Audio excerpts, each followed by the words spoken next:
Salut à tous, c'est Andy Wheeler, nouvelle vidéo aujourd'hui. Aujourd'hui c'est la Méridienne, petite course de 10 km. J'avais déjà fait l'an dernier et j'avais fait mon record sur 10 km. Aujourd'hui le but ça va être de le battre. Après j'ai un petit souci, vous le voyez un peu aussi ici au niveau des dents. Donc tant pis, je vais faire avec, ça s'est passé pendant la vie donc j'y peux rien. J'ai pas mal donc ça va, j'espère que ça va bien se passer, c'est parti.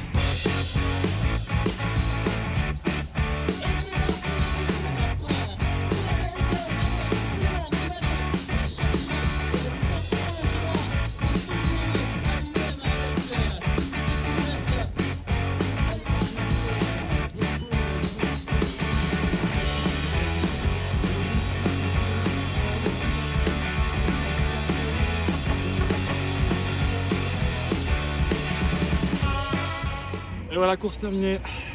C'était dur, mais nouveau record sur 5 et sur 10 km. Donc je suis content, je bats mon ancien record d'un peu plus de 30 secondes, enfin environ 30 secondes. Une course pleine, course bien propre. Il y a eu des moments qui ont été difficiles, il y a des moments où j'ai été rattrapé par pas mal de monde. Mais à ces moments-là, je me suis remis des idées positives en tête. J'ai essayé de, vous savez, hein, j'ai essayé de rester moi-même, de me dire allez, il faut remettre des idées positives, il ne faut pas s'énerver. Et du coup, c'est bien reparti. Et du coup, je termine cette course en 43 minutes 30 à peu près et à 4,20 de moyenne. J'ai vraiment bien géré tous mes kilomètres pour être bien propre. Je fais le dernier kilomètre un peu plus rapidement pour être bien comme il faut, mais voilà. Je suis très content de moi. C'était une très belle course. On se retrouve pour un petit débrief rapide à la maison. A tout de suite. Allez, c'est parti pour le résumé de cette course, donc de la Méridienne. Donc vous voyez, là, cette vidéo sort un petit peu en retard. J'ai pris un peu de temps à filmer cette partie-là parce que j'ai eu une journée assez chargée hier, lundi. Donc je la sors aujourd'hui, mardi. Pour vous dire un petit peu comment ça s'est passé, c'était une course qui était donc, comme je vous l'ai dit, là ça se voit beaucoup moins, mais j'avais un petit problème aux dents. Ce qui fait que j'ai été très anxieux. Je me suis dit, j'espère que ça va pas trop me prendre d'énergie ou que ça va me faire mal.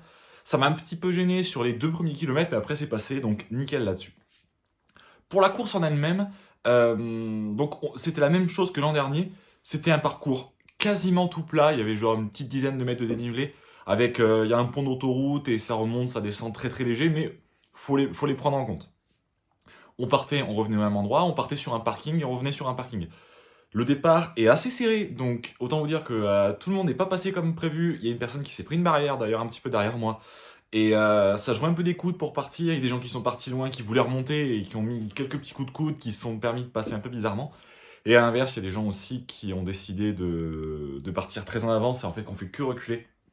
Donc c'est pour ça que l'idée d'avoir des sas comme par exemple sur le marathon de Paris où chacun part dans le sas dans lequel il pense faire son temps, je trouve que cette idée elle est géniale et c'est peut-être un truc qu'il faudrait faire sur les courses plus petites où les sas de départ sont assez serrés.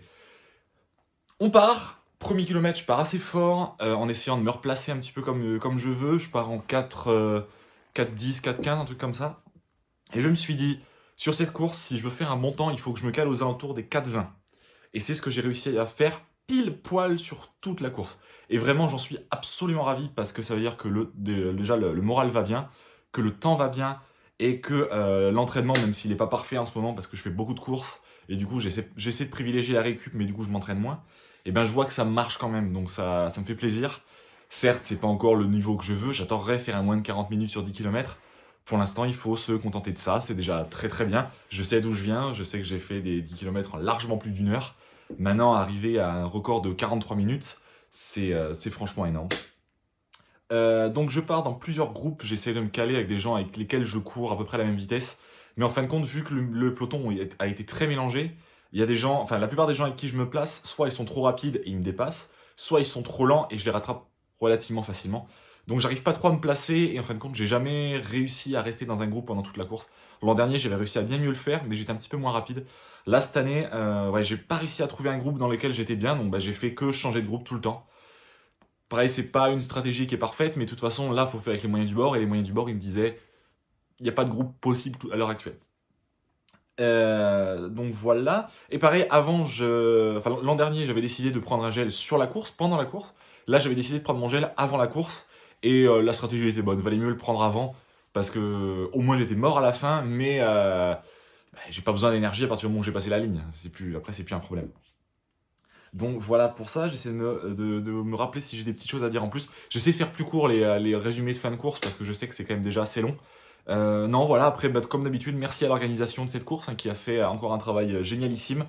Parfaitement balisé, pas de problème de voiture. Quelques motos qu'on dépassé, mais c'était des motos de l'organisation, donc aucun problème non plus.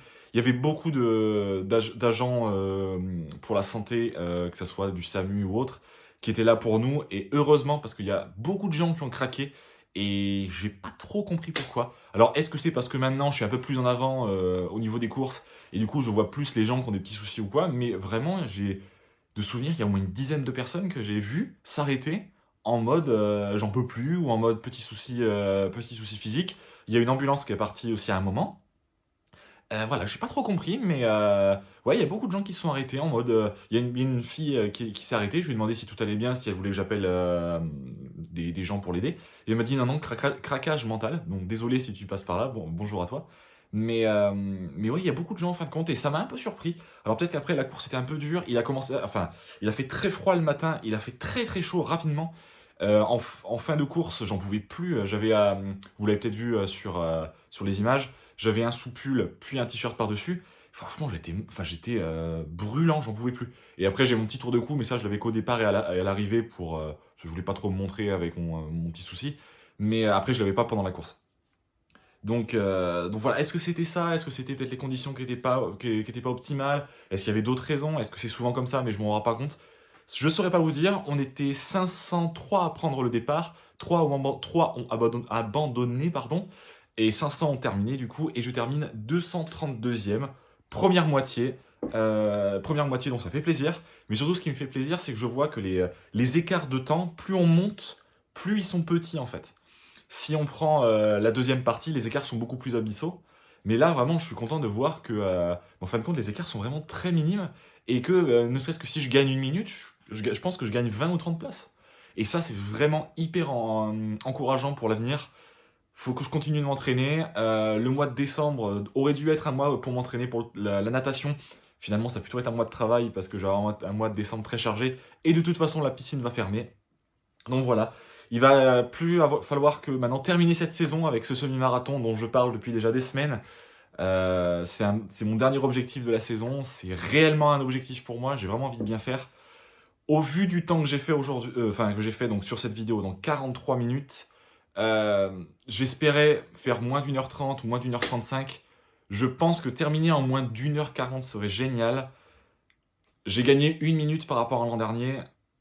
Techniquement, ça veut dire que je pourrais gagner 2 minutes sur ce marathon, vu que c'est à peu près le double de distance. J'ai pas envie de me mettre de trop de pression. Il y a le milieu du marathon, aux alentours de 10-11e kilomètre, qui est très très dur. Si par contre j'arrive à bien gérer cette partie, à ce moment-là, il y a peut-être moyen de faire quelque chose de beau. Et peut-être de gagner effectivement 1 ou 2 minutes, passer sous les 1h40, peut-être 1h39 même. Et puis après, le reste, ça sera du bonus. Hein. On verra ce qui se passera par la suite. Allez, il me reste plus qu'à vous faire des gros bisous. J'espère que cette vidéo vous a plu. Surtout, abonnez-vous. On va continuer et essayer d'atteindre les 1000 abonnés avant la fin de l'année. Ça serait un beau cadeau de Noël d'ici maintenant, bientôt 2 mois. Je vous fais des gros bisous. Salut à tous, à la prochaine. C'était Andy Wheeler. Ciao!